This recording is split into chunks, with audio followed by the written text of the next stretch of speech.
Welcome to Flames to Fire online devotionals.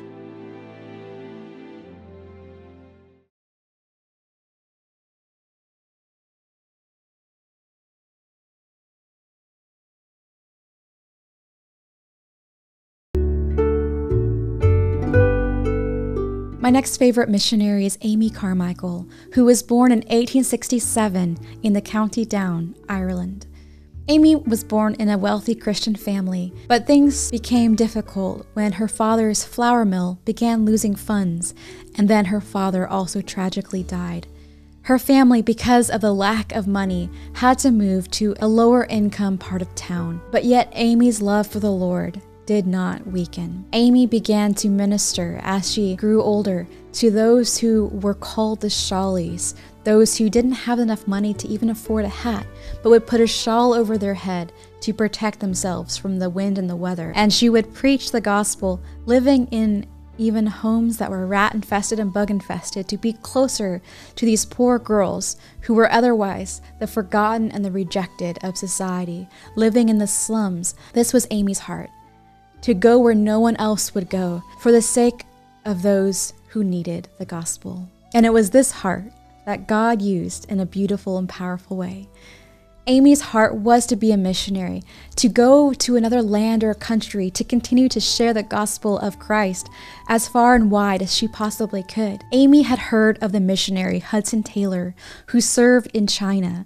And of course, she thought, well, maybe I can go to China as well. However, God had different plans. She was actually called to India.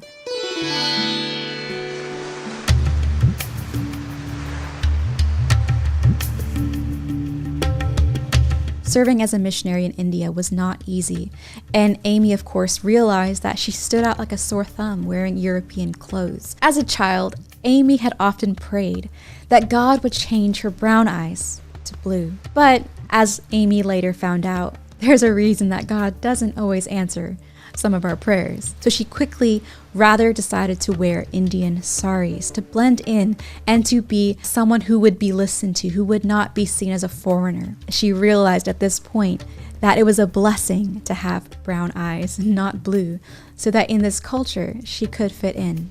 Amy went around the countryside preaching the gospel on the streets and wherever she could in the towns, and gradually some people began to listen and to even come along with her and to follow along with her as they accepted Jesus as their Messiah. Amy came against the Hindu practice of the caste system, how there was no difference between the lower caste person and the higher caste person in God's sight, how they were all loved and called equally. This, of course, made many angry at her, and she had to often flee towns when angry mobs would show up to throw stones or otherwise threaten to persecute her and the small group of women that followed along with her. However, one day, Amy's life changed forever, and that was when she heard a knocking on her door. She opened it to find a young girl named Prina, who had escaped the temple, who had been given to the temple to be a temple prostitute by her own mother. This was a normal part of Hindu culture to give a child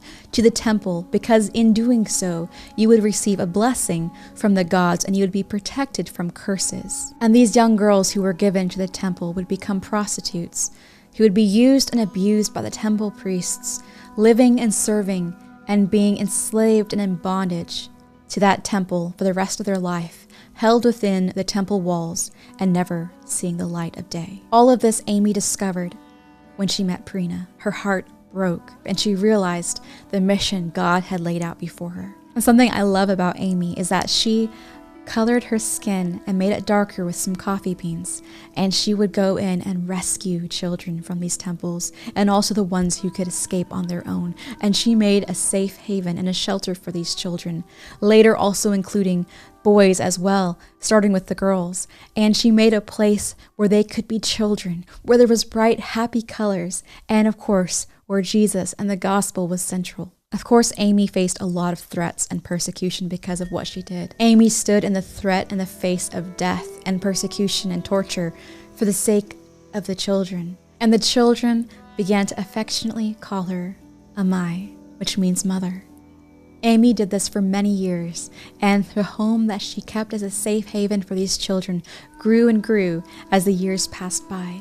Amy then suffered a fall as she grew older, and she became bedridden. However, not to be kept down, she used this time to write books. In one book, Amy wrote this to her fellow believers back in Ireland.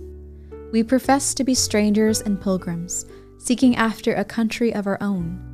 Yet we settle down in the most unstranger-like fashion, exactly as if we were quite at home, and meant to stay as long as we could. I don't wonder apostolic miracles have died. Apostolic living certainly has." Amy gave and sacrificed her life for the least of these, following in the example and the footsteps of Yeshua. As she writes, "You can give without loving, but you cannot love without giving." God used Amy Carmichael and Mary Slessor in powerful ways to impact Africa and India for his kingdom and to rescue and to save, to, as Yeshua said in Luke 4, to set the captives free and to break the chains of those in bondage and to proclaim the year of the Lord's favor. Thank you for joining today's online devotion. If this is your first time joining us, we welcome you in the name of the Lord and believe you were blessed by today's devotion. We invite you to join us every morning at 6 a.m. West Africa time to begin your day with God here on our channel.